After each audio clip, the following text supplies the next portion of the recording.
Hello everyone, आज है 14 नवंबर और आज इस वीडियो में हम बात करने जा रहे हैं आईटीसी लिमिटेड के बारे में।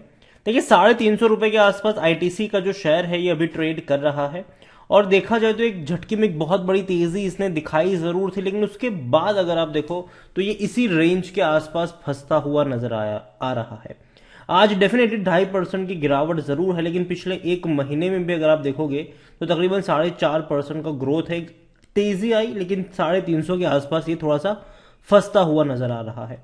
वीडियो में हम डिस्कस भी करेंगे आईटीसी को लेकर की खरीदारी के यहां पर मौके बन भी रहे हैं कि नहीं। तो वीडियो को शुरू करो उससे पहले अगर आपने अभी तक चैनल को सब्सक्राइब नहीं किया है तो प्लीज अभी इसे सब्सक्राइब कर लीजिए, क्योंकि आगे भी बहुत सारे वीडियोस हैं जो आपको काफी ज्यादा हेल्प करेंगे। तो 350 रुपए का शेयर है आईटीसी लिमिटेड और एक महीने में तकरीबन 4.5% की तेजी जरूर है, लेकिन एक साल में अगर आप देखोगे तो पिछले एक साल में यहां पर 45% से भी ज्यादा की तेजी है। आप देख सकते हैं कि शेयर जो था वो तकरीबन 200 रुपए के आसपास था। उसके बाद जो रफ्तार इसने पकड़ी वो बहुत ही शानदार है। बीच बीच में अगर करेक्शन आया भी था तो उससे ज्यादा की तेजी आई, फिर वापस करेक्शन आया, फिर उससे ज्यादा की तेजी हमें देखने को मिली। अभी अगर थोड़ा बहुत करेक्शन आता भी है तो भी खरीदारी के मौके होंगे, क्योंकि लॉन्ग टर्म में ये डेफिनेटली ऊपर की तरफ ही जाने वाला है। 5 साल में अगर आप देखोगे तो डेफिनेटली 35% का ग्रोथ है। अगर 2018 से लेकर अगर हम देखें तो 2022 तक, 22 की शुरुआत तक इसने परफॉर्म नहीं किया था, बिल्कुल भी परफॉर्म नहीं किया था। और हम आईटीसी को मार्केट का जोकर अनाउंस कर चुके थे, लेकिन उसके बाद जो इसने रफ्तार पकड़ी है वो बहुत ही शानदार है। आईटीसी को लेकर अगर हम देखें तो कंपनी लार्ज कैप है, 4,40,000 करोड़ से भी ज्यादा का इसका मार्केट कैप है। वॉल्यूम्स भी अगर आप देखो तो काफी अच्छे हैं, 1,75,00,000 से भी ज्यादा के इसके वॉल्यूम्स है। काफी बड़ी क्वांटिटी में शेयर ट्रेड हो रहे हैं आईटीसी में। अगर आप देखें तो इनके नतीजे भी काफी शानदार आए हैं। 17,000 करोड़ से भी ज्यादा का इनका रेवेन्यू था और 4,600 करोड़ से भी ज्यादा का इनका प्रॉफिट था, जो कि पिछले क्वार्टर के 4,390 करोड़ से 5% ज्यादा है और पिछले साल के 3,713 करोड़ से भी काफी हाई इनका प्रॉफिट रहा है। तो अच्छी बात है आईटीसी को लेकर कि कंपनी के रेवेन्यू और प्रॉफिट दोनों ही शानदार है। इतना ही नहीं, एफआईएल्स के पास 13.47% की होल्डिंग है, काफी अच्छी होल्डिंग है ये। 9.59 म्यूचुअल फंड के पास है, 20.72% की होल्डिंग इंश्योरेंस कंपनी के पास है। एफआईएल्स ने काफी बड़ी क्वांटिटी खरीदी है, लेकिन म्यूचुअल फंड ने और इंश्योरेंस कंपनी ने हल्की सही लेकिन बिकवाली थोड़ी बहुत जरूर करी है। हाईएस्ट पब्लिक शेयर होल्डर में टोबैको मैन्युफैक्चर इंडिया लिमिटेड है 24.02% की होल्डिंग के साथ। देखो, आईटीसी की अगर हम बात करें तो कंपनी में कई सारे बिजनेसेस एक ही रूफ के अंदर है। चाहे इनका टोबैको और सिगरेट का बिजनेस हो, चाहे इनका एफएमसीजी का बिजनेस हो, चाहे इनका होटल का बिजनेस हो, चाहे इनका बिजनेस अगर हम बात करें आईटी का हो या एग्री का बिजनेस हो, सभी के सभी इसी एक के अंदर है। और आने वाले दौर में मैनेजमेंट कई बार ये चीज बता चुका है कि इनके होटल बिजनेस और बाकी बिजनेस डीमर्ज होंगे फ्यूचर में। ठीक है, तो आने वाले दौर में अगर ये बिजनेसेस डीमर्ज होते हैं, स्टॉक मार्केट में लिस्ट होते हैं, तो आप सभी को उनके भी शेयर्स मिलेंगे अगर आप आईटीसी के एग्जिस्टिंग इन्वेस्टर्स हैं। इसके अलावा आईटीसी ने काफी अग्रेसिवली एक्विजिशंस भी किए हैं। स्पाइसेस को लेकर भी कंपनी काफी ज्यादा आगे बढ़ रही है, जैसे कि आंध्र प्रदेश में आईटीसी जो है वो अपने स्पाइस प्रोसेसिंग प्लांट शुरू करने वाला है, जो कि बहुत अच्छी बात है।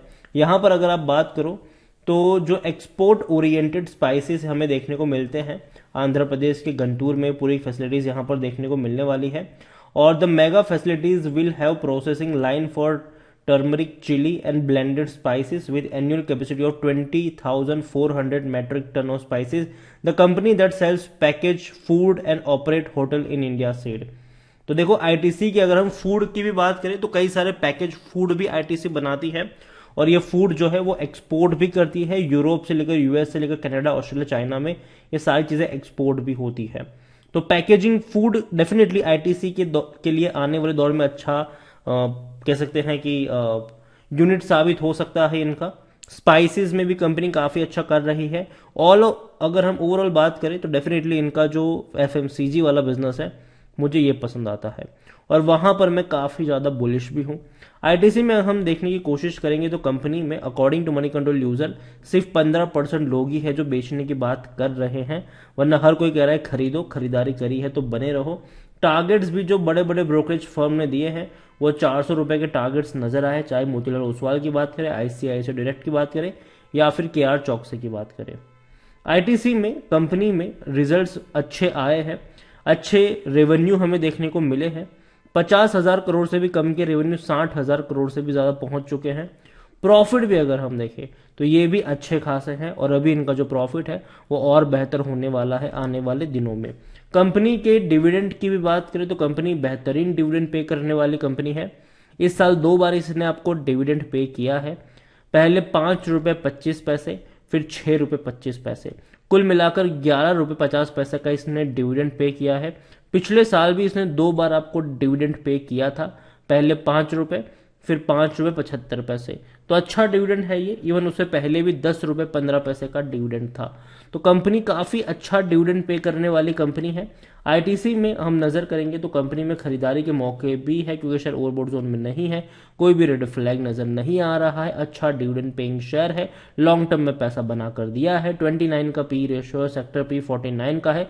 मतलब इतनी बड़ी रफ्तार के बावजूद भी कह सकते हो कि शेयर महंगा नहीं है, सस्ता है। और यही वजह है कि 91% एनालिस्ट यहां पर खरीदारी करने की बात भी कर रहे हैं।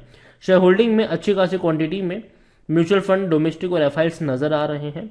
रिटेल और अदर्स की कुल मिलाकर 14.92% की होल्डिंग है, उसमें से रिटेल इन्वेस्टर के पास 11.47% के आसपास की होल्डिंग देखने को मिल रही है।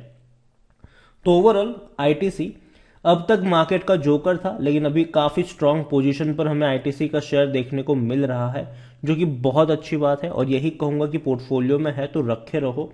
लेकिन हाँ, साथ में एक चीज के लिए आपको प्रिपेयर्ड रहना पड़ेगा कि जब ये एक बड़ी रेंज पे जाता है तो कुछ वक्त के लिए कंसोलिडेट करता है, और ये हम पहले भी देख चुके हैं। तो अगर इसका कंसोलिडेशन वाला फेज आता है तो डरने की जरूरत नहीं है, नीचे के लेवल पर खरीदारी के मौके आपको ढूंढने चाहिए। और आईटीसी डेफिनेटली कंपनी बेहतर है, और 300 के नीचे अगर जाता है आने वाले दौर में, हालांकि चांसेस थोड़े से कम है, लेकिन अगर जाता है तो डेफिनेटली वहां पर खरीदारी के मौके बनेंगे। और आईटीसी के कई सारे बिजनेस हैं, चाहे एफएमसीजी की बात करें, होटल की बात करें, आईटी बिजनेस की बात करें, paper board and speciality paper की बात करें, पैकेजिंग की बात करें, एग्री बिजनेस की बात करें, ये सभी के सभी बिजनेस अभी के वक्त में आईटीसी में ही काउंट हो रहे हैं। आने वाले दौर में जब ये सारे के सारे डीमर्ज होंगे तब इनकी वैल्यू आपको अनलॉक होती हुई नजर भी आएगी। तो पोर्टफोलियो में आईटीसी लिमिटेड होना चाहिए, अगर है तो रखे रहो।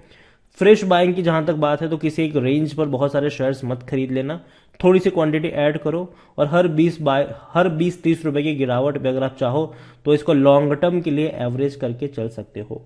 वीडियो को यहीं पे एंड करूंगा, पसंद आया हो तो लाइक करो, शेयर करो, चैनल पर अगर आप पहली बार आए हैं तो प्लीज सब्सक्राइब करें। और आईटीसी लिमिटेड के बारे में आप क्या सोचते हैं वो भी आप मुझे कमेंट में लिखकर बता सकते हैं। Thank you.